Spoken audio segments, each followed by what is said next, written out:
Messi. Leo Messi!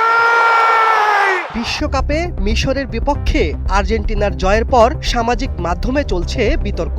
এই কথা কাটাকাটিতে সামিল হয়েছেন ভারতীয় মডেল ও অভিনেত্রী গওহর খান। লিওনেল মেসিকে সরাসরি লুজার ও বড় মাপের অভিনেতা বলে মন্তব্য করেছেন তিনি। মঙ্গলবার 2 গোলে পিছিয়ে থেকেও শেষ মুহূর্তের প্রত্যাবর্তনে মিশরকে 3-2 ব্যবধানে হারিয়ে কোয়ার্টার ফাইনাল নিশ্চিত করে আর্জেন্টিনা। ম্যাচ সমাপ্তির পর ইনস্টাগ্রামে অন্য এক কন্টেন্ট ক্রিয়েটরের পোস্ট করা একটি ভিডিও শেয়ার করে মেসির তীব্র সমালোচনা করেন গওহর খান। ভিডিওর ক্যাপশনে তিনি লিখেছেন, কি এক লুজার, মেসি নয় যেন মেসি, যার অর্থ নোংরা ও বিশৃঙ্খল, একেবারে নিকৃষ্টতম মানের অভিনেতা। স্মাইল বেবি ডায়াপার এর সুপার অ্যাবজর্পশন টেকনোলজি এখন দেয় 30% বেশি শোষণ ক্ষমতা।